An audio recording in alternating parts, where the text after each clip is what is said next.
just because we like James Gunn, you've got this article here. Let me when Chris said that James Gunn is truthful most of the time, I had an aneurysm.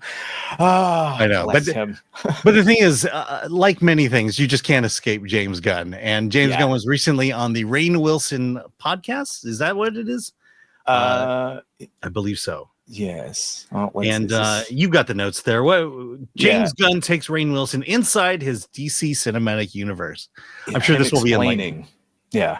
Because there are definite differences between the MCU and the DCU. So James Gunn is reshaping the DC universe with a bold mix of cosmic spectacle and grounded humanity.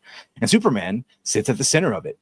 Gunn's creative role at DC Studios has been intense. Even while running DC Studios, Gunn continues to write heavily, including the Superman sequel and a Clayface film. He credits his partner, Peter Safran, with handling the business side, noting, "My job here is truly as a creative force. I write, I direct, and I deal with other writers and directors on their projects." The DCU he's mapping out is designed to feel distinct from Marvel or other franchises. Unlike worlds rooted in real cities, Gunn stresses, "There is not a New York City in our DCU. There is a metropolis, Evergreen, and Coast City.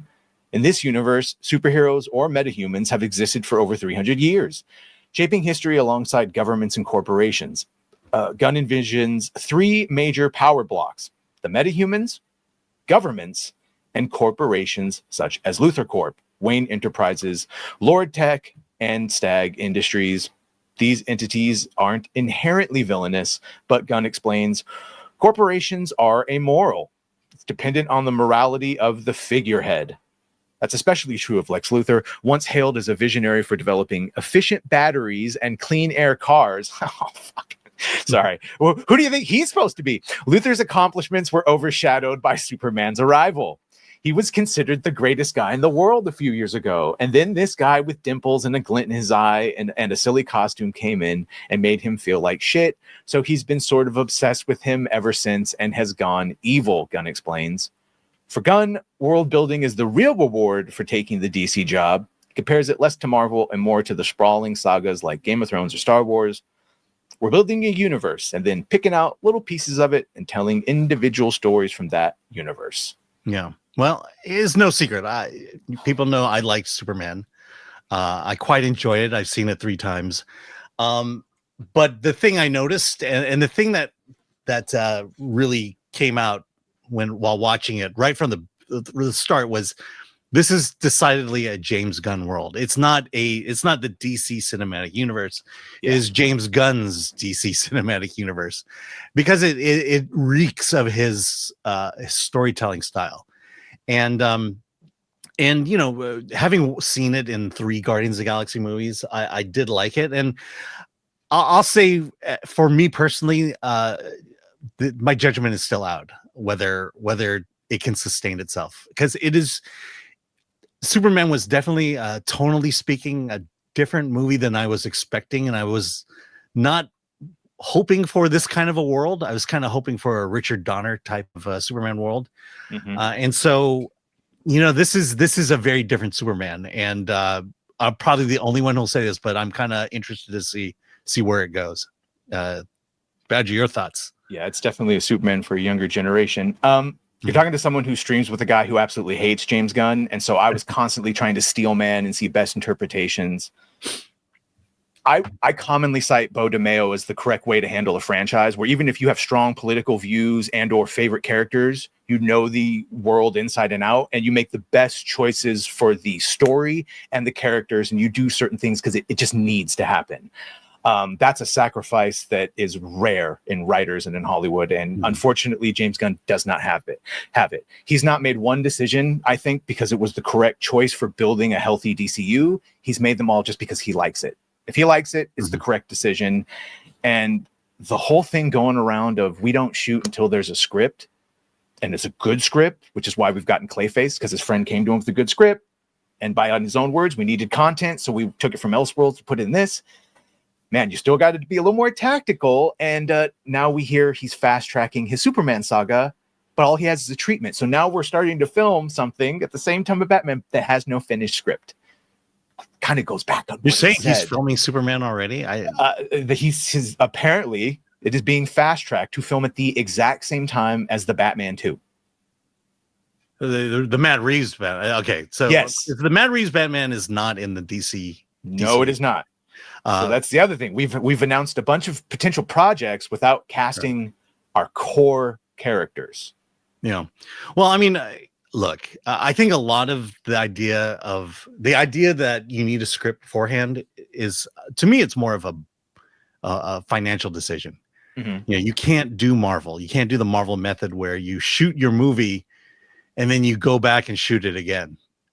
I mean, if you're going to shoot sometimes again, yeah, and again and again. I mean, there's that the Superman speech was, I believe, added after the first screening we heard about. The other thing is, okay, I'll defend James Gunn here. At least he has a vision for the thing. At least he knows what he wants. Whether you like it or not, that's ultimately going to be whether this succeeds or fails. Whether pulling himself out is going to make things better, or keeping himself in is going to make things worse. I think also, the idea that there are all these metahumans and stuff like that, it kind of, to me, I guess that sets the need for having a James Gunn kind of world. I do agree with you all when it feels like he does things to characters because he thinks it's cool, because he likes it, as opposed to staying with the lore of that character. But like I said, I'm just not willing. I'm not at the moment going to lay judgment and say this is a complete failure at the moment. I await for when you do, because based on that behind the scenes and some of the other things I've heard him say, I do not believe he has a vision. As his own brother said, he's got a couple of bullet points where he knows he wants to go to, but the pathway there, we could go around the world a couple times before you get to those bullet points, and then we may never get to those bullet points, as evidenced by his first slate of announced movies that now looks completely different. The original Gods and Monsters. So I don't actually think he has a plan beyond his own immediate. Yeah, no, I mean, you're right in the idea that he just needs content. So that's why Clayface, that's why Supergirl is out there. To me, what I think people misinterpret about Clayface is, why are we making a rated R movie when you just made a kids movie? And to me, it's like, I think one of the smart strategies is the idea that you don't have to see all the movies. You just see see whatever movie you want to see. So it's not mandatory, in my mind at least, that you have to see Clayface. And also, I think Clayface has come in at a much lower budget than Superman. Much lower, I think. But it's one of those things of like Skeleton Crew and Andor. I would be much more amenable to those if there were mainstream movies that I was getting what I wanted. Like, here, to me, as a nerd, I just see another project without Batman in it. Same thing with Edgar's reported Henchman show. It's like, oh, good, another thing without Batman. Cast your Batman, and then we'll talk about all the villains spinoffs you want, right? Yeah. But I'm not getting mine, basically. Yeah, well, here's the issue with Batman, because Matt Reeves, it sounds like he's going to get a third movie, a third Batman movie, which means if Batman comes out, his next Batman movie comes out, is it 27? 27, and then you're going to wait 2 years maybe to get a third Batman movie, 29 in 29. You won't make it. Yeah, you won't. Well, let's just assume that's the plan. Yeah, that means you're not going to get a Batman until, because he said at earliest 2030. Two Batman movies will not release in the same. So if it's a Matt Reeves movie, it's not going to release in the same year as whatever his Batman Brave and the Bold is. But you're telling me we're not going to get Batman until 2028, 2029? I don't think we'll make it till then. I know we won't make it till then, but I think that's the plan. Oh, that's not a good plan. I can't imagine that, even though he says that you could have alternating years of a different Batman, I don't think you can do that. I think that will create a lot of confusion. 69. Like, which Batman are you talking about? Ultimately, that's the big thing. That is the big thing, and that's when he makes decisions, and I don't think he thinks of the ramifications. So he goes, "We're going to do a Teen Titans," but then he doesn't think of what those teens, who are the actual Titans? Wonder Woman, Batman, Superman, Flash. So now you've got people imitating a version of the character that you don't have cast yet. So well, it's I will grant you that as much as we like to think he has a plan, he doesn't have a plan. It's just, you know, let's take the most optimistic viewpoint on this. When a good script comes along, he'll make it, and he'd like to see certain characters come out, and we'll see. But I don't think he's locked into, okay, there has to be a Wonder Woman movie next, or there has to be a Batman movie, or there has to be this, or there has to be that. It's whoever submits to him a good script, which like I said, I'll take the optimistic viewpoint. It's a different way of doing things, and I'm kind of okay with seeing how it plays out.